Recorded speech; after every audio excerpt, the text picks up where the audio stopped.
자, 그럼 오늘은 문현진 멘토와 함께합니다. 멘토님 안녕하세요. 안녕하세요. 네, 이번 주 첫 장을 열었는데 시장 네. 분위기는 또 좋지가 않네요. 코스피가 뭐 거의 1.5% 가깝게 떨어지고 있습니다. 어떻게 네. 보시나요? 뭐 일단 지금 미국 선물 시장이었죠. 거기서도 좀 밀리고 있었기 네. 때문에 이제 그런 것들이 다 반영되지 않았나 생각이 아. 들고 일단 제가 전에도 말씀드렸죠. 정신 차려야 된다라고 이렇게 서두를 좀 던졌었는데 네. 지금 나왔던 내용들 되게 좋은 거 아니거든요.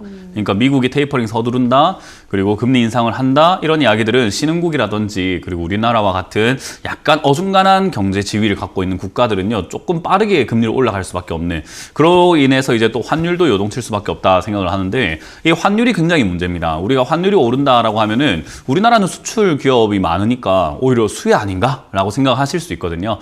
표면적으로, 그리고 그냥 단순히 이론적으로 1차원적으로만 본다면 그게 맞아요. 근데 사실 지금 이제 환율이 나오고 문제가 생기게 되면 어떤 문제가 발생이 되느냐, 인플레이션 때문에 원자재 가격이 굉장히 많이 올라가고 있는데 그 원자재 뭘로 사죠? 달러로 삽니다. 그러니까 우리나라는 우리나라 땅에서 나오는 자원을 가지고 완제품을 만들어서 팔아내는 게 아니라 수입을 해와서 자재를 그거를 조립을 하고 그걸로 완제품 만들어서 다시 팔아내는 형태인 거죠. 그러니까 물건을 팔기 위해서 우리나라는 수입을 반드시 해야 되는 국가라는 거예요. 그 말은 환율이 올라가게 되면 파는 거, 매출 좋아지는 건 맞는데 인플레이션 때문에 원자재 가격이 올라와 있는 상태에서 그것마저도 환율 때문에 더 비싸게 산다면 우리나라 입장에서는 굉장히 고될 수밖에 없는 거죠.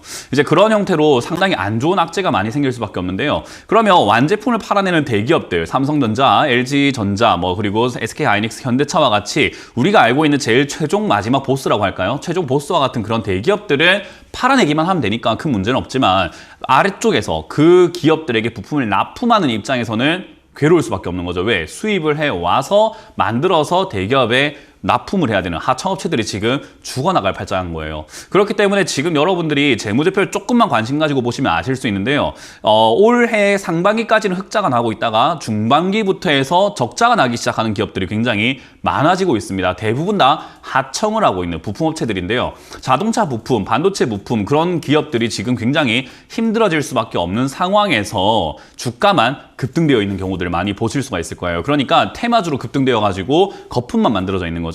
현실은 그렇지 않다라는 거죠. 그래서 여러분들이 그런 점들을 좀 조심하셔야 된다 생각이 들고요. 제가 누누이 말씀드리지만 이제는 그런 인플레이션이라든지 공급, 수요 이런 것들과 상관없이 매출을 계속 낼 수 있는 기업들을 투자를 해야 된다. 그런 기업들을 사놓고 우리가 기다리기만 하면 돈을 번다라고 말씀 많이 드렸는데, 게임 관련주가 그렇지 않았나요? 게임 관련주 사놓으니까 돈을 많이 벌었을 겁니다. 오늘만 하더라도 게임 관련주 썬데이 토즈가 눈에 많이 띕니다. 썬데이 토즈 상담 들어올 때 그런 거 상담하려면 주식하지 마세요라고 제가 이야기를 많이 드렸죠. 이런 걸 상담하는 이유가 도대체 뭡니까? 좋은 기업인데 올라갈 게 뻔하잖아요 라고 말씀을 드렸는데, 그런 기업들 보면은 지금 굉장히 치고 올라가는 걸 확인할 수 있습니다. 그거 외에도 지금 당장은 안 올라가고 있지만 실적은 충분히 잘 나오고 있고, 수요 공급의 법칙, 그러니까 인플레이션이니 금리 인상이니 이런 것들하고 상관없이 계속해서 매출이 잘 나올 수밖에 없는 기업들이 아직도 많이 남아 있다는 거죠. 저는 그런 거 관련 중에서 이제 NFT 관련을 한다면은 역시나 보안 관련주가 핵심이 될 것이다 라고 생각하기 때문에 보안 관련 테마를 여러분들이 좀 체크를 잘 해보시는 게 좋겠다 생각이 들고요. 그 보안 관련 테마 중에서도 주가가 급등돼 있는 게 아니라 급등이 안 되어 있는데 실적은 잘 나오고 있는, 성장하고 있는 그런 기업들도 있고, 역시나 블록체인의 핵심이라고 하는 삼성 기업도 있죠. 그런 기업들도 여러분들이 꾸준히 모아간다면은 지금 당장 돈 번다는 게 아닙니다. 그런 것들이 또 핫해질 때 돈을 버는 거예요. 썬데이 토즈도 어땠어요? 가만히 있다가 올라오니까 돈을 버는 거지, 그때는 돈 버는 게 아닌 거예요. 그러니까 지금 벌고 있는 거지 그 당시에는 모아간다라는 관점인 거죠. 그렇기 때문에 지금 와가지고 또 썬데이 토즈를 들어가고 주가 올라간 거 게임 관련주 들어가고 이러시면은 그건 잘못된 거, 곤란한 겁니다. 이런 거 지금 잡으면 안 돼요. 나오고 있지만 썬데이 토즈 이런 거 지금 잡지 마세요. 왜 잡습니까? 이런 거를 이제는 쳐다도 보면 안 되는 기업이라고 보시면 되겠죠. 이제는 에이 저리가 하면 되고요. 역시나 금융 관련뿐만 아니라 이런 것들이 굉장히 많이 올라오고 있지만 저는 금융보다는 역시나 아까 말씀드렸던 보안 관련 테마 쪽으로 보자. 그리고 식음료 파트는 사람들이 먹고 사는데 돈 안 쓸 수가 없습니다. 저도 오늘 아침에 밥을 먹고 오잖아요.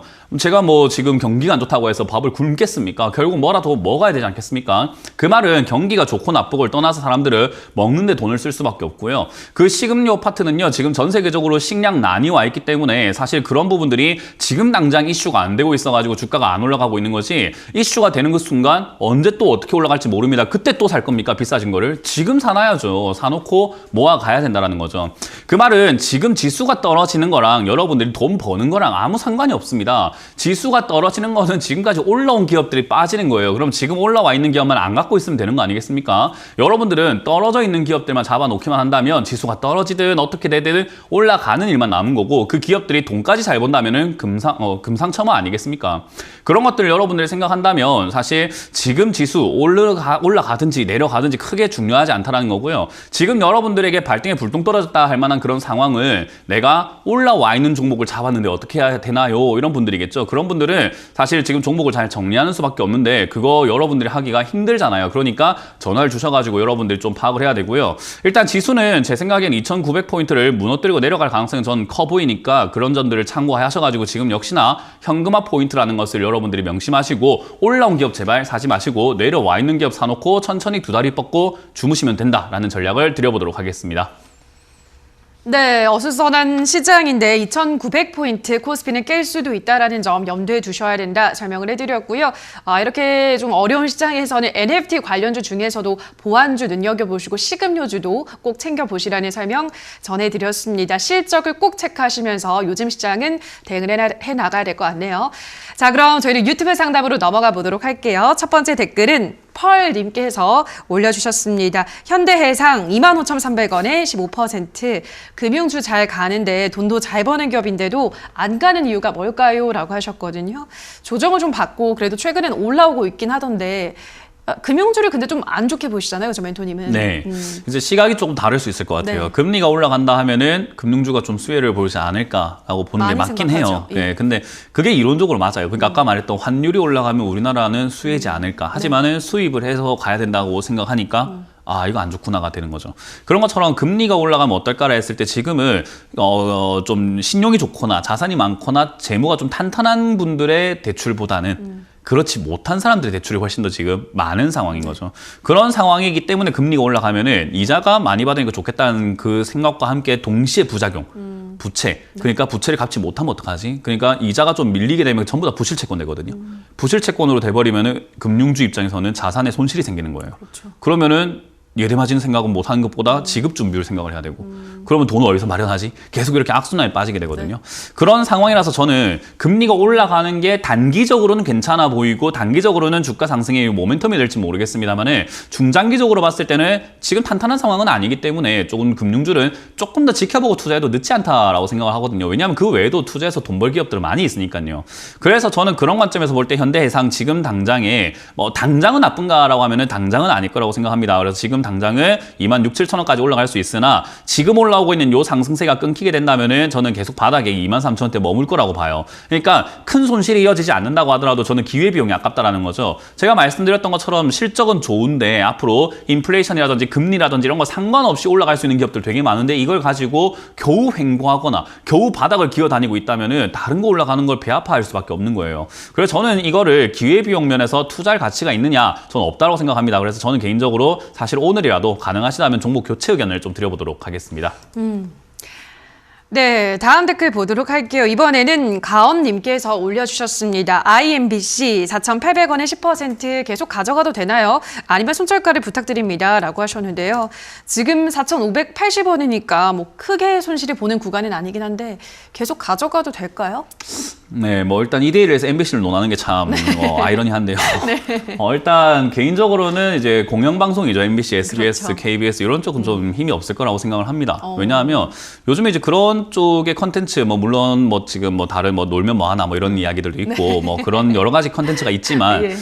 사실 요즘에는 넷플릭스라든지 쿠팡플레이라든지 여기서도 굉장히 많은 컨텐츠들이 나오고 맞아요. 있고 굳이 볼 필요가 없는 거죠. 그래서 이제 판권을 파는 정도로 수익을 보고 있는 거예요. 그래서 그런 이런 걸 볼 때 사실 IMBC와 같은 기업이 더 갈 것인가라고 했을 때는 저는 조금 애매하지 않나 생각을 해요. 그리고 지금 이제 드라마들 여러 가지가 출시가 될 것 같은데 그 드라마에 들어가는 CG가 굉장히 많이 필요한 드라마들이 좀 많아지고 있죠. 왜냐하면 판타지물들이 좀 많잖아요. 최근 만들어졌던 뭐 지옥도 그럴 거고요. 그리고 앞으로 나올 이제 배두나 씨와 공유 씨가 또 주연할 만한 그 드라마 이름은 기억이 안 납니다만 노인과 어쨌든 바다였나요? 아니 노인과 바다는 아닌 것 같고요. 그래요? 뭐 바다 그 너머인가? 뭐 하여튼 뭐 내용이 있었던 것 같습니다. 찾아볼게요. 어쨌든 그런 노인과 바다는 예, 책 소설이었던 것 같은데 어쨌든 그런 여러 가지 내용들을 생각 한번 해볼 때 미래로 가는 그런 이야기들이 좀 많이 그려져요. 그래서 사실은 이제 MBC와 같은 이런 기업들에 투자하시는 것보다는 CG 관련주라든지 컨텐츠 관련주, 컨텐츠 제작 관련주에 투자하시는 게 기회 비용 면에 좀 낫다 생각을 합니다. 그래서 지금 당장에 이 종목도 저는 힘을 잃은 이유가 당연히 이제는 단물 빠졌다 생각을 해요. 그래서 저는 추세가 무너지는 자리를 저점으로 잡으시는 게 어떨까 생각이 들고요. 일단은 역시 지난 전저점이 최고 좋은 자리죠. 손절하기에는 최고 좋은 자리고요. 4,400원짜리가 무너지면은 손절하자. 반등 시 5,000원대 이상이면은 깔끔하게 정리하시는 것이 맞다라는 전략을 드려보도록 하겠습니다.